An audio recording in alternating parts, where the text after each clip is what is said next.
Thank you. Can you hear me even without a microphone? Any problem? Okay. Well, as those who know me a bit better know, I'm not too familiar with and I don't love very much natural rafting, and I must say it. The idea is that was developed by and presented by George Gaylord Simpson, and before him by Darlington in 1938. And the idea is that a large mass of vegetation is dislodged by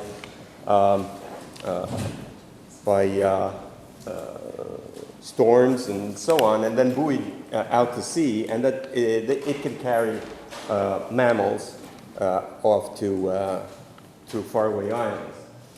And the idea is enjoying a lot of growing popularity, to a point that the Teylers in 2005 solved with this kind of hypothesis all the biogeographic conundrums that you see here, and also the ones encircled in green, which involve land mammals. We will talk about Madagascar in particular. The island is about 430 kilometers off the African coast. If we consider moments of extreme sea level low stand, this distance drops to 300 kilometers.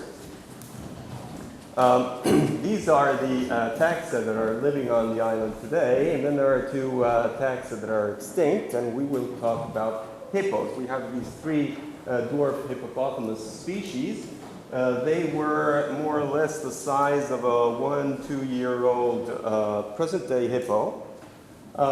They appeared, the present-day hippo actually appeared some 2.2 million years ago, and the Malagasy hippos derived from them. So we have this time span for the arrival of these hippos to Madagascar, which is roughly 2.2 million years. But actually, we must consider that it's more reasonable, more realistic to believe that this arrival occurred during the moments of extreme sea level low stand. So actually, we have these 5 possible moments throughout the middle and late Pleistocene. Well, some can believe that hippos swam all the way to Madagascar. Well, actually, nobody has ever seen hippos staying afloat and self-propelling through water. When they are in the water, they move with glides and thrusts, and in between, they have moments in which they stuck their feet on the water bottom. So actually, they move in the water like astronauts on the moon. But they keep firmly on the bottom, and actually in the water they risk this kind of a possible rolling over, because they have this barrel-shaped body, and to avoid this they increase ballast on the distal part of their limb bones. And as a matter of fact, if we look at the section of their limb bones, we see that they have the medullary cavity that in the distal part is filled up with this cancellous bone, with this thick cancellous bone. And you see this both in the present-day animals as well as in the fossil forms. Some say that maybe they can do better with salt water because of the higher buoyancy. Well, actually, there is a document in the National Geographic Society that you can find in the literature in the internet, where there is a hippo that was caught by a high tide, and the poor animal struggles desperately against the undertow until it ends up exhausted on the beach. I must say that I do better in when I swim, so I don't know. So if hippos, and you can also imagine that even a good swimmer wouldn't be able to cross 300 kilometers, to swim 300 kilometers from the coast. So one of the possibilities is that maybe they traveled on some floating thing. Well, there are some drawbacks on this idea. One of these is the fact that they are very sensitive to overheating. And another problem when exposed to sunlight is that they have their skin that is very sensitive. Their skin can crack, and as a matter of fact, they have to exude this kind of red, oily liquid to protect their skin. Other characteristics of these animals, they weigh from almost 2 tons. Their food intake runs from 15 kilos to about 20 kilos of grass, and their water intake, their daily water intake, ranges from 43 to 72 liters. So on our island, on our floating thing, you have to have the supplies for reaching the island, of course. Then you have to carry at least one animal of about 2 tons. So you must have an island, a floating island, that is thick enough to carry this kind of animal. Another drawback is the problem that the currents run in the wrong direction from Madagascar towards Africa. And then there are some gyres that carry you southwards. So in this situation, we have this situation already since the early Miocene.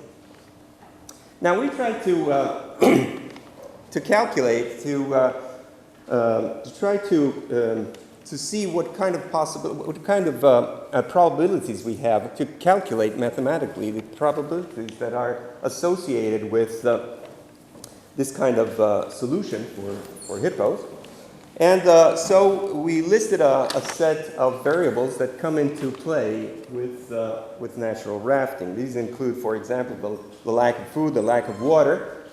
As for the lack of water, we must say that in the literature you find that when mammals are desperately thirsty, they drink salt water, and of course then they die of salt intoxication. Then you must consider overheating, a possible inappropriate behavior, long and constant exposure to salt. The animals must be in good health, so they must have high individual fitness, and you must move a suitable number of individuals to avoid extinction on the island. And there's a subset of other variables that I won't list here.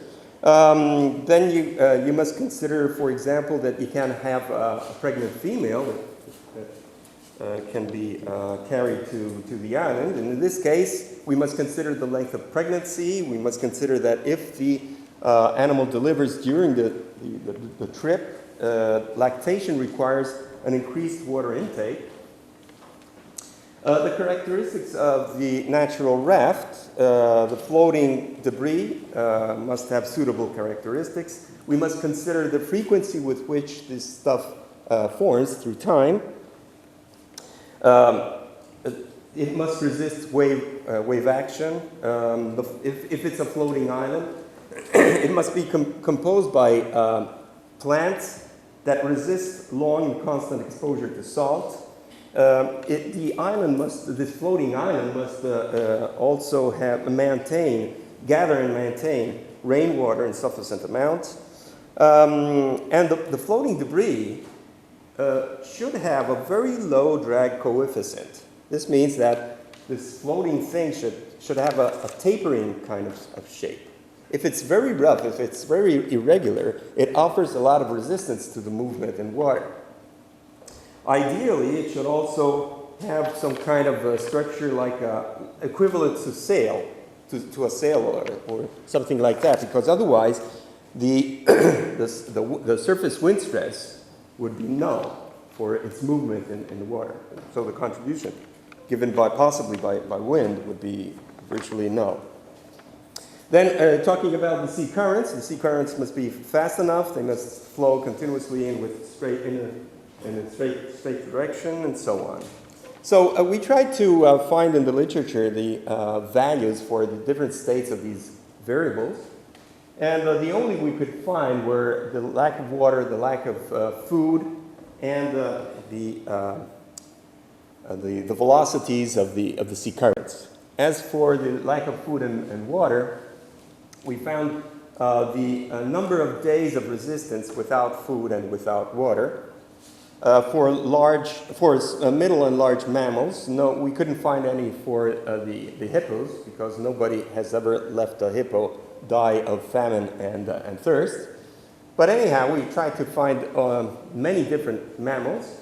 And here I must confess that we forced the data because we included also the resistance of micromammals that live in arid conditions. So we forced a bit of data here. And we came up with these results for an average mammal that we have the highest probabilities of resistance that range at around 735 hours without food and about 188 hours without water, which means roughly 30 days without food and 8 days without water. With this time range, it would take, you should travel, to cover the minimum distance of 300 kilometers, you should travel with a velocity that ranges from 0.4 to 1.6 kilometers per hour. As for the sea currents, the situation is a bit more complicated. I'll go roughly to the, directly to the results. It would take from 4 years to a little more than a day to cross 300 kilometers with the velocities we have today. With the average speed that we have in the currents today, it would take more or less 7 days. If we log transform the data, we see that the curve is a bit more ordinated, but you see that we have a low velocity component, a middle velocity, and a high velocity, which is, and with these transformed data, we have that we would cover 300 kilometers in 40 days to a bit more than 3 days, and an average in 11 days. So we need to cover 300 kilometers within the time lapse that is given by the resistance to the lack of water. You should travel at a velocity that is equivalent to that we measure in certain stretches of the East African coastal current, for example. So very fast. Some say that maybe you could do better with tsunamis. Well, we calculated the speeds that you find in the literature, and more or less it would take 9 days. So a bit too much. So after all, we must say that this, according to our calculations, and I went through them very rapidly, we find that natural rafting in this case for hippos doesn't work. And the best solution would be thinking that they move through the Comoros Islands, considering some kind of emergence of the seafloor and in that area, or otherwise through the so-called Davy Ridge. So in our opinion, in some way they walked all the way to Madagascar. Thank you.